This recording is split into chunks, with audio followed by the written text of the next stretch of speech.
ನಾನಿವತ್ತು ಜೇನುತುಪ್ಪ ಮತ್ತೆ ದಾಲ್ಚಿನ್ನಿ. ದಾಲ್ಚಿನ್ನಿ ಅಂದ್ರೆ ಗೊತ್ತಲ್ಲ, ಚಕ್ಕೆ ಅಂತ ಹೇಳ್ತೇವಲ್ಲ, ಎಲ್ರಿಗೂ ಗೊತ್ತಿದೆ. ಗರಂ ಮಸಾಲೆಯಲ್ಲಿ, ಸ್ಪೈಸಸ್ ಅಲ್ಲಿ ಯೂಸ್ ಮಾಡತಕ್ಕಂಥದ್ದು ಅದು. ಮತ್ತೆ ಜೇನುತುಪ್ಪದ ಎರಡು ಉಪಯೋಗ ಒಟ್ಟಿಗೆ ಹೇಗೆ ಅಂತ ಹೇಳತಕ್ಕಂಥದ್ದನ್ನ ಹೇಳ್ತಾ ಇದ್ದೇನೆ. ಸೊ ಸ್ವಸ್ಥ್ಯಂ ಸ್ವಾಸ್ಥ್ಯ ರಕ್ಷಣಂ ಆತುರಸ್ಯ ವಿಕಾರ ಪ್ರಶನಂ. ಸೊ ಈ ಒಂದು ನುಡಿಯೊಂದಿಗೆ ನಾನು ಪ್ರಾರಂಭವನ್ನ ಮಾಡ್ತೇನೆ. ಎಲ್ರಿಗೂ ಜೇನುತುಪ್ಪ ನೋಡಿ ಗೊತ್ತಿದೆ, ಚಕ್ಕೆನೂ ಸಹ ಎಲ್ಲರಲ್ಲಿಯೂ ಸಹ ಬಳಸತಕ್ಕಂಥದ್ದು. ಹೆಚ್ಚಿನದಾಗಿ ಗರಂ ಮಸಾಲೆಗೆ ಇದನ್ನು ಬಳಸ್ತಾರೆ. ಇಲ್ಲ ಅಂದ್ರೂ ಸಹ, ಗರಂ ಮಸಾಲೆ ಇಲ್ಲದಿದ್ರೂ ಸಹ ಈಗಂತೂ ತುಂಬಾ ಜನ ಶುಗರ್ ಎಲ್ಲ ಆದವರು ಅದನ್ನು ಟೀ ಮಾಡಿ ಕುಡಿಯತಕ್ಕಂಥದ್ದು ಅಥವಾ ಹಾಗೆ ತಿನ್ನತಕ್ಕಂಥದ್ದು, ಕೊಲೆಸ್ಟ್ರಾಲ್ಗೆ ಸಹ ಅದನ್ನು ತಿನ್ನತಕ್ಕಂಥದ್ದು, ಈ ತರ ಉಪಯೋಗನ ಮಾಡ್ತಾ ಇರೋ ಕಾರಣ ಎಲ್ರಿಗೂ ಈ ಚಕ್ಕೆ ಅಥವಾ ದಾಲ್ಚಿನ್ನಿಯ ಬಗ್ಗೆ ತುಂಬಾ ಚೆನ್ನಾಗಿ ಗೊತ್ತಿದೆ. ಸೊ ಇದು ಎರಡನ್ನ ಬಳಸಿ ನಮ್ಮ ಆರೋಗ್ಯವನ್ನ ಹೇಗೆ ನಾವು ಕಾಪಾಡ್ಕೊಳ್ಬೇಕು, ತುಂಬಾ ತುಂಬಾ ಅದ್ಭುತವಾದ ಅಂಶಗಳನ್ನ ನಾವು ಇದರಲ್ಲಿ ಕಾಣಬಹುದು. ತುಂಬಾ ಜನ ಈ ಗರಂ ಮಸಾಲ ಅಂತ ಹೇಳಿದಾಗ ನಾನ್ ವೆಜಿಟೇರಿಯನ್ಸ್ ಇದನ್ನ ಬಳಸ್ತಾರೆ ಅಂತ ಅಂದ್ಕೊಂಡಿದ್ದಾರೆ. ಬಟ್ ವೆಜಿಟೇರಿಯನ್ಸ್ ಸಹ ಇದನ್ನ ಬಳಸಿದ್ರೆ ಬಹಳ ಬಹಳ ಒಳ್ಳೆಯದು. ಇದೆಲ್ಲವೂ ಸಹ ಕೇವಲ ನಾನ್ ವೆಜ್ಜಿಗೆ ಮಾತ್ರ ಸಂಬಂಧಪಟ್ಟಿದ್ದಲ್ಲ, ವೆಜ್ಜಿನ ಅಡಿಗೆನಲ್ಲಿ ಸಹ ಇದು ಒಳ್ಳೆಯ ಒಂದು ನ್ಯೂಟ್ರಿಷನ್ ವ್ಯಾಲ್ಯೂ ಜೊತೆಗೆ ಎಲ್ಲ ತರದ ಒಂದು ಚಿಕಿತ್ಸಕ ವಸ್ತು ಆಗಿರುವ ಕಾರಣ ಇದನ್ನೆಲ್ಲರೂ ಸಹ ಬಳಸೋದು ಬಹಳ ಬಹಳ ಸೂಕ್ತ. ಇದರಲ್ಲಿ ನಾವು ಹೊಸದು ಮತ್ತೆ ಸಾಮಾನ್ಯವಾಗಿ ನಾವು ಏನ್ ಅನ್ಕೊಳ್ತೇವೆ ಅಂದ್ರೆ, ಈ ಜೇನುತುಪ್ಪ ಅಂತ ಹೇಳಿದಾಗ ರೋಗ ನಿವಾರಣಕ್ಕೆ ಬಳಸುವ ಪದ್ಧತಿ ನಮ್ಮಲ್ಲಿ ಪ್ರಾಚೀನ ಕಾಲದಿಂದನೂ ಬಂದಿದೆ. ಇದನ್ನ ಆರೋಗ್ಯ ಕಾಪಾಡೋ ಈ ಕಲೆ ಮತ್ತು ವಿಜ್ಞಾನ ವೇದಗಳ ಕಾಲದಲ್ಲಿ ಸಹ ಇದನ್ನ ನಮ್ಮ ಸಂಹಿತಾ ಕಾಲದಲ್ಲಿ ಸಹ ಇದನ್ನ ಕ್ರಮಬದ್ಧವಾಗಿ ಬಳಸ್ತಾ ಬಂದಿದ್ದಾರೆ. ಸ್ಪೆಷಲಿ ಭಾರತೀಯ ಆಹಾರ ಪದ್ಧತಿನಲ್ಲಿ ದಿನನಿತ್ಯವಾಗಿ ಬಳಸಲ್ಪಡೋದು ದಾಲ್ಚಿನ್ನಿ ಅಥವಾ ಇಲಾಚಿ, ನೀರುಳ್ಳಿ, ಬೆಳ್ಳುಳ್ಳಿ, ಜೀರಿಗೆ, ಮೆಣಸು ಈ ತರ ಎಲ್ಲವೂ ಸಹ ಇರ್ತದೆ. ಸೊ ಆದ್ರೂ ನಾವು ಇವತ್ತು ಕೇವಲ ಈ ಜೇನುತುಪ್ಪ ಮತ್ತೆ ದಾಲ್ಚಿನ್ನಿಯನ್ನ ಬಳಸಿ ಹೇಗೆ ನಾವು ಆರೋಗ್ಯವನ್ನ ಕಾಪಾಡಿಕೊಳ್ಳೋದನ್ನ ನೋಡೋಣ. ಜೇನುತುಪ್ಪ ಇದು ಶೀತ ಪಚನಕ್ಕೆ ಹಗುರವಾದದ್ದು, ರುಚಿಕರವಾದದ್ದು, ಕಣ್ಣುಗಳಿಗೆ ಹಿತಕಾರಿಯಾದದ್ದು, ಜಠರಾಗ್ನಿಗೆ ಸಹ ದೀಪನಗೊಳಿಸತಕ್ಕಂಥ ಒಂದು ಶಕ್ತಿಯನ್ನ ಇದು ಹೊಂದಿದೆ. ಸ್ವರ ಸುಧಾರಿಸತಕ್ಕಂಥದ್ದು, ಸ್ವರ ಅಂದ್ರೆ ನಾವು ರಾಗ ಇದೆಯಲ್ಲ ಅದು, ಗಾಯಗಳ ಶುದ್ಧೀಕರಣಕ್ಕೆ ಬಳಸತಕ್ಕಂಥದ್ದು, ಸುಟ್ಟ ಗಾಯಗಳಿಗೂ ಸಹ ಬಳಸತಕ್ಕಂಥದ್ದು. ಇಂಥ ಒಂದು ಉಪಯೋಗವನ್ನ ನಾವು ಕಂಡುಕೊಂಡಿದ್ದೇವೆ. ಚರ್ಮ ರೋಗ ಇದ್ರೆ, ಮೂಲವ್ಯಾಧಿ ಇದ್ದರೆ, ರಕ್ತದ ವಿಕೃತಿಯಲ್ಲಿ, ಕಫ ವಿಕಾರ, ಜಂತು ರೋಗಗಳಲ್ಲಿ ಸಹ, ಆಮೇಲೆ ಶ್ವಾಸಕೋಶಗಳಲ್ಲಿ ಸಹ ತೊಂದರೆ ಇದ್ದಾಗ ನಾವು ಈ ಜೇನುತುಪ್ಪವನ್ನ ಬಳಸ್ತೇವೆ. ಕೆಲವರು ಅನ್ಕೊಂಡಿದ್ದಾರೆ ಮಲಬದ್ಧತೆ ಅಂದ್ರೆ ಇದನ್ನ ಹೇಳ್ತಾರೆ ಹೀಟ್ ಬಾಡಿಯವರು ಇದನ್ನ ಜಾಸ್ತಿ ಬಳಸಬಾರ್ದು ಅಂತ. ಆದರೆ ಅತಿಸಾರ, ಮಲಬದ್ಧತೆ ಇಂತಹ ಇದು ಸಮಸ್ಯೆ ಇದ್ದಾಗ ಸಹ ಈ ಜೇನುತುಪ್ಪವನ್ನ ಬಳಸಬಹುದು.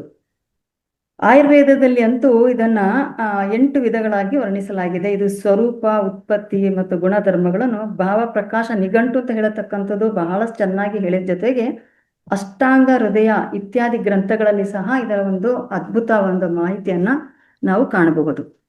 ಈ ಜೇನುತುಪ್ಪದಲ್ಲಿ ಹಳೆಯ ಜೇನುತುಪ್ಪ ಮತ್ತೆ ಹೊಸ ಜೇನುತುಪ್ಪ, ಬಹುಶಃ ನಮ್ಮ ಅಜ್ಜಿಯರ ಕಾಲದಿಂದಲ್ಲ ಒಂದು ಜೇನುತುಪ್ಪವನ್ನ ಹಳೆಯದನ್ನ ಮಾಡಿ ಇಟ್ಕೊಳ್ತಾ ಇದ್ರು. ಅದು ಔಷಧಿಯ ಗುಣವನ್ನ ಜಾಸ್ತಿ ಇರ್ತದೆ, ಆದ ಕಾರಣ ಅದು ಬಳಸಬೇಕು ಅಂತ ಹೇಳತಕ್ಕಂಥದ್ದು. ಹೊಸ ಜೇನುತುಪ್ಪ ನಾವು ಸಾಮಾನ್ಯವಾಗಿ ಇದು ಪೌಷ್ಟಿಕಾಂಶದಿಂದನೂ ಸಹ ಕೂಡಿದೆ, ಜೊತೆಗೆ ಇದು ಕಫನಾಶಕ ಸಹ ಆಗಿದೆ.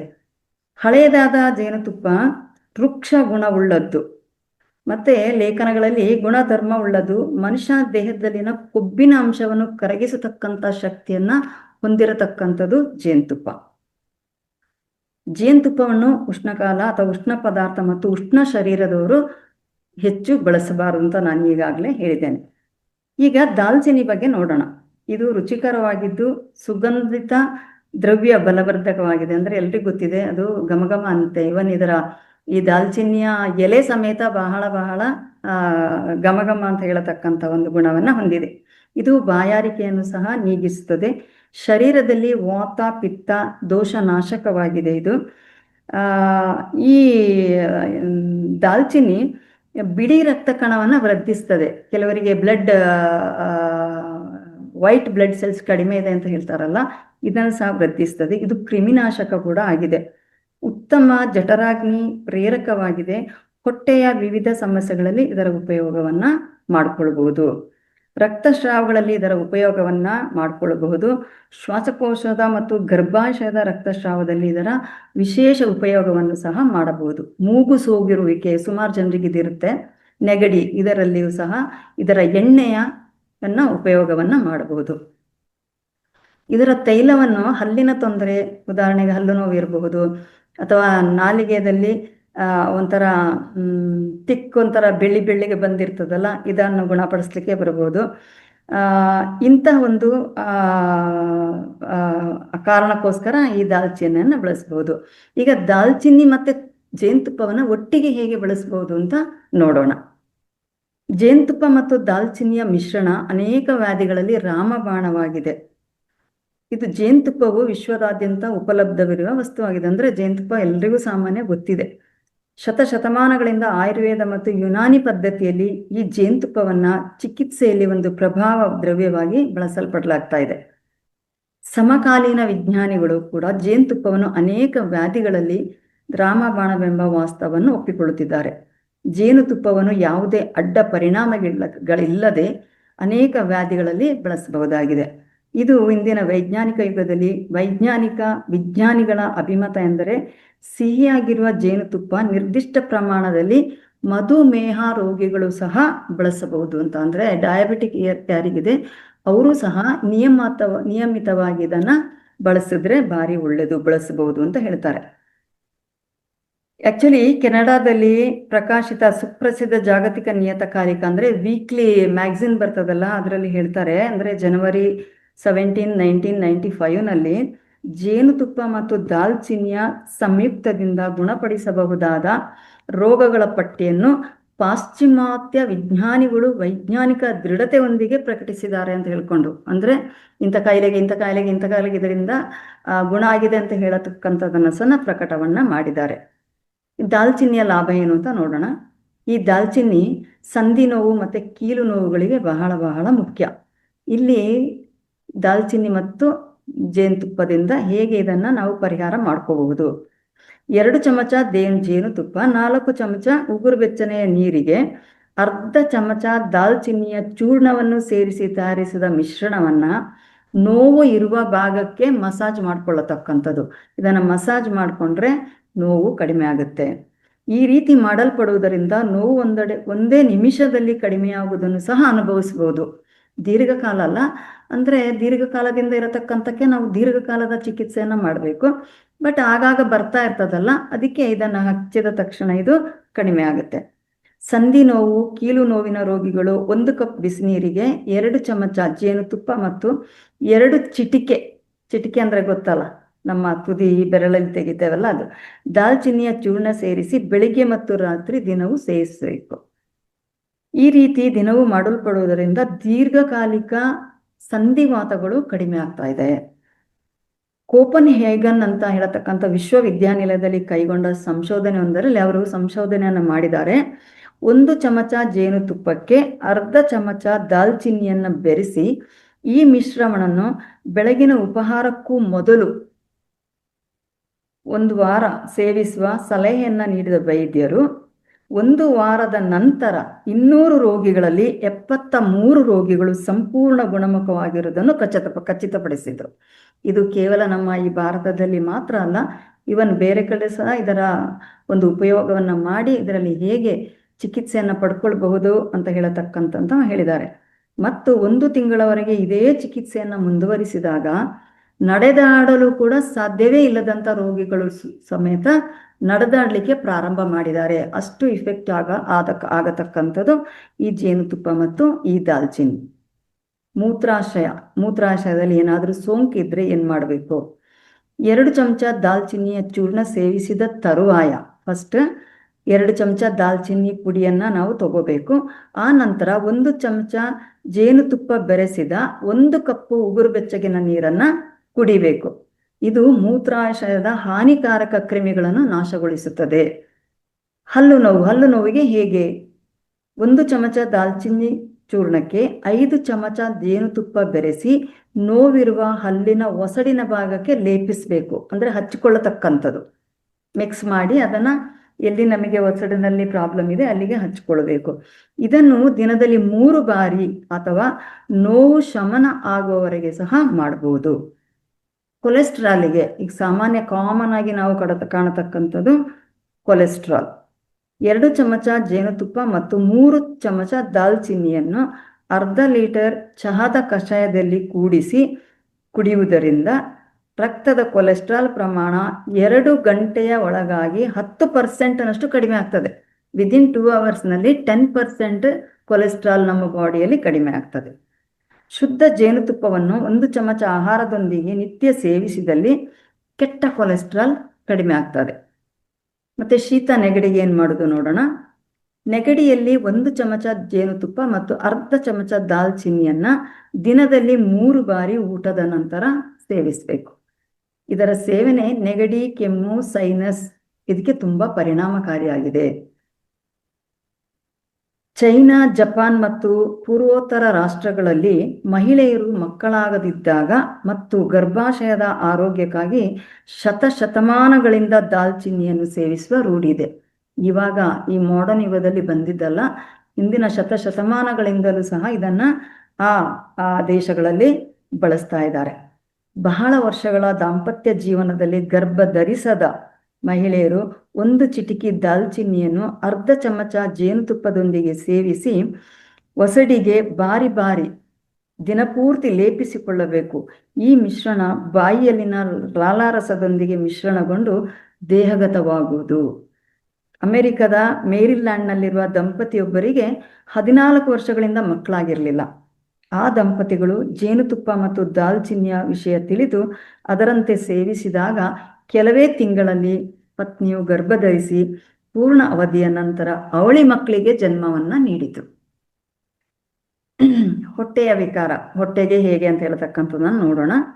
1 ಚಮಚ ಜೇನುತುಪ್ಪ ಮತ್ತು 1 ಚುಟಿಕೆ ಅಂದರೆ ಒಂದು 300 ಮಿಲಿಗ್ರಾಮ್ ಇದೆಯಲ್ಲ ಅಷ್ಟು ದಾಲ್ಚಿನ್ನಿಯ ಮಿಶ್ರಣವು ಉದರ ಶೂಲ ಅಂದರೆ ಹೊಟ್ಟೆ ನೋವನ್ನು ಕಡಿಮೆ ಮಾಡುವುದಲ್ಲದೆ ಹೊಟ್ಟೆಯ ಹುಣ್ಣು, ಗ್ಯಾಸ್ಟ್ರಿಕ್ ಅಲ್ಸರ್ಸ್ ಅಂತ ಹೇಳ್ತೇವಲ್ಲ, ಅದನ್ನು ಸಹ ಬೇರು ಸಮೇತ ಇದು ನಿರ್ಮೂಲನವನ್ನು ಮಾಡ್ತದೆ. ಬೇರು ಸಮೇತ ನಿರ್ಮೂಲನ ಅಂದರೆ ಅದು ಮತ್ತೆ ಬರುವುದೇ ಇಲ್ಲ ಅಂತ ಹೇಳತಕ್ಕಂಥದ್ದು. ಗ್ಯಾಸ್ ಟ್ರಬಲ್ನಿಂದ ಬಳಲುವವರು ಸಹ ಇದನ್ನು ಸೇವಿಸುವುದರಲ್ಲಿ ಖಂಡಿತ ಲಾಭವಾಗುವುದು. ಸಾಮಾನ್ಯವಾಗಿ ಹೊರಗಡೆಲ್ಲ ಮತ್ತು ಮಸಾಲೆ ಹೆಚ್ಚಿರತಕ್ಕಂಥ ಸ್ಪೈಸಿ ಫುಡ್ಡನ್ನು ತಿಂದಾಗ ಈ ಗ್ಯಾಸ್ಟ್ರಿಕ್ ಅಂತ ಹೇಳತಕ್ಕಂಥದ್ದು ಭಾರಿ ಕಾಮನ್. ಇವರು ಸಹ ಇದನ್ನು ಬಳಸಬೇಕು. ಹೃದಯ ವಿಕಾರಗಳು, ಈಗ ಹೃದಯಕ್ಕೆ ಸಂಬಂಧಪಟ್ಟಂತೆ ಹೇಗೆ ಬಳಸಬಹುದು.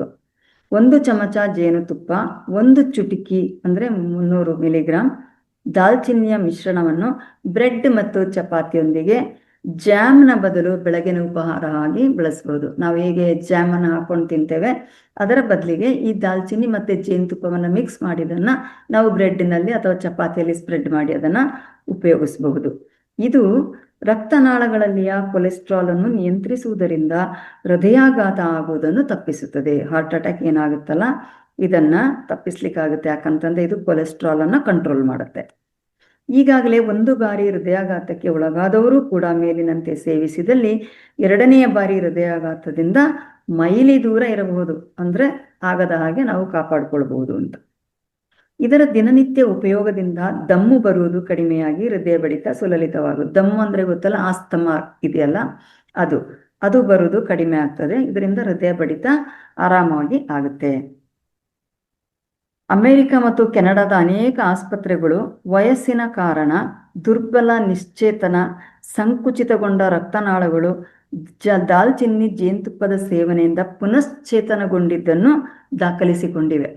ನೋಡಿ, ಇವನ್ ಫಾರಿನ್ ಕಂಟ್ರಿಗಳಲ್ಲಿ ಸಹ, ಅಮೆರಿಕ, ಕೆನಡಾದಲ್ಲಿ ಸಹ ವಯಸ್ಸಿನಿಂದಾಗಿ ನಮ್ಮ ಎಲ್ಲ ರಕ್ತನಾಳಗಳು ಇದೆಲ್ಲ ಸಂಕುಚಿತ ಆಗುತ್ತಲ್ಲ, ಅದು ಸಹ ಪುನಶ್ಚೇತನಗೊಂಡಿದೆ ಅಂತ ಹೇಳೋದನ್ನು ಅವರು ದಾಖಲಿಸಿದ್ದಾರೆ. ರೋಗ ನಿರೋಧಕ ಶಕ್ತಿ ಹೇಗೆ ಅಂತ ನೋಡೋಣ. 1 ಚುಟುಕಿ ದಾಲ್ಚಿನ್ನಿ, 1 ಚಮಚ ಜೇನುತುಪ್ಪದ ನಿತ್ಯ ಸೇವನೆ ರೋಗ ನಿರೋಧಕ ಶಕ್ತಿಯನ್ನು ಹೆಚ್ಚಿಸಿ ದೇಹವನ್ನು ಬ್ಯಾಕ್ಟೀರಿಯಾ ಅಥವಾ ವೈರಸ್ನಿಂದ ಆ ಸೋಂಕಿನಿಂದ ರಕ್ಷಿಸುತ್ತದೆ. ಅಜೀರ್ಣ ನೋಡೋಣ. ಇವಾಗ 2 ಚಮಚ ಜೇನುತುಪ್ಪಕ್ಕೆ ಚಿಟಿಕೆಯಷ್ಟು ದಾಲ್ಚಿನ್ನಿ ಬೆರೆಸಿ ಊಟಕ್ಕೂ ಮೊದಲು ಸೇವಿಸಿದಲ್ಲಿ ಆಮ್ಲ ಪಿತ್ತವನ್ನು ಕಡಿಮೆ ಮಾಡಿ ಭಾರವಾದ ಆಹಾರವನ್ನು ಬೇಗನೆ ಜೀರ್ಣಗೊಳಿಸೋದು. ಆಮ್ಲ ಪಿತ್ತ ಅಂದರೆ ಗೊತ್ತಲ್ಲ, ಒಂಥರ ತಿಂದಾದ್ಮೇಲೆ ಒಂಥರ ಹುಳಿ ತೇಗುನ ಹಾಗೆಲ್ಲ ಬರ್ತದಲ್ಲ, ಇದರ ಪರಿಹಾರಕ್ಕೆ ಇದನ್ನು ಉಪಯೋಗಿಸ್ಬೋದು. ಇದು ಫ್ಲೂ ಬ್ಯಾಕ್ಟೀರಿಯಾವನ್ನು ಸಹ ಕೊಲ್ಲುವ ರಾಸಾಯನಿಕವನ್ನು ಹೊಂದಿರುವುದನ್ನು ಸ್ಪೇನ್ನ ವಿಜ್ಞಾನಿಯೊಬ್ಬರು ಗುರುತಿಸಿದ್ದಾರೆ. ಸ್ಪೇನ್ನಲ್ಲಿ ಸಹ ಈ ವೈರಲ್ ಫೀವರ್ ಎಲ್ಲ ಬರ್ತದಲ್ಲ, ಇದಕ್ಕೂ ಸಹ ಇದನ್ನು ಬಳಸಿ ಇದನ್ನು ವಿಜ್ಞಾನಿಯೊಬ್ಬರಲ್ಲಿ ಅವರು ಗುರುತಿಸಿದ್ದಾರೆ. ಇದರಿಂದ ಈ ಇರತಕ್ಕಂಥ ರಾಸಾಯನಿಕ ವಸ್ತುವಿನಿಂದ ಫ್ಲೂ ಬರತಕ್ಕಂಥ ಒಂದು ಬ್ಯಾಕ್ಟೀರಿಯಾವನ್ನು ಸಹ ಕೊಲ್ಬಹುದು ಅಂತ ಹೇಳತಕ್ಕಂಥದ್ದು. ದೀರ್ಘಾಯುವಿಗಾಗಿ ದಾಲ್ಚಿನ್ನಿ ಮತ್ತು ಜೇನುತುಪ್ಪ. 1 ಚಿಟಿಕೆ ದಾಲ್ಚಿನ್ನಿ ಚೂರ್ಣ ಹಾಕಿ ತಯಾರಿಸಿದ ಚಹಾಗೆ ಜೇನುತುಪ್ಪ ಬೆರೆಸಿ ದಿನನಿತ್ಯವೂ ಸೇವಿಸಿದಲ್ಲಿ ಮುಪ್ಪಿನ ಲಕ್ಷಣಗಳು ಇಲ್ಲದಾಗುತ್ತೆ. ಕೆಲವರಿಗೆ ಚಿಕ್ಕ ವಯಸ್ಸಿನಲ್ಲಿ ಸಹ ಒಂಥರ ವಯಸ್ಸಾದಾಗೆ ಕಾಳ್ತಾರೆ. ಎಲ್ಲರಿಗೂ ಸಾಮಾನ್ಯ ವಯಸ್ಸಾದಾಗ ವಯಸ್ಸಿಗೆ ಗೊತ್ತಾಗುತ್ತೆ ಇಷ್ಟು ವಯಸ್ಸಾಗಿದೆ ಅಂತ. ಕೆಲವರಿಗೆ ಅಯ್ಯೋ ಇಷ್ಟು ವಯಸ್ಸಾಗಿದೆ ಅಂತ ಕೇಳತಕ್ಕಂಥ ಪರಿಸ್ಥಿತಿ ಇದೆ. ಸೊ ಅದಕ್ಕೋಸ್ಕರ ನಾವು ಇದನ್ನು ಮುಪ್ಪಿನ ಲಕ್ಷಣಗಳನ್ನು ಕಡಿಮೆ ಮಾಡಿಕೊಳ್ಳಿಕ್ಕೆ ಸಹ ಇದನ್ನು ಉಪಯೋಗಿಸ್ಬೋದು. 4 ಚಮಚ ಜೇನುತುಪ್ಪ, ಅರ್ಧ ಚಮಚ ದಾಲ್ಚಿನ್ನಿ ಚೂರ್ಣಕ್ಕೆ 3 ಕಪ್ ನೀರನ್ನು ಸೇರಿಸಿ ಕುದಿಸಿ ಚಹಾ ತಯಾರಿಸಬೇಕು. ಇದರ ಸೇವನೆಯಿಂದ ಚರ್ಮ ಮೆದು ರೂಪ ಪಡೆದು ಮುಪ್ಪಿನ ಲಕ್ಷಣಗಳು ಕಾಣದಂತೆ ಮಾಡ್ತಾರೆ. ಒಂಥರ ಹಾರ್ಡ್ ರಫ್ ಇರ್ತದಲ್ಲ ಅಂಥ ಸ್ಕಿನ್ ಇರುವುದಿಲ್ಲ, ಸಾಫ್ಟ್ ಸ್ಕಿನ್ ಇರ್ತದೆ.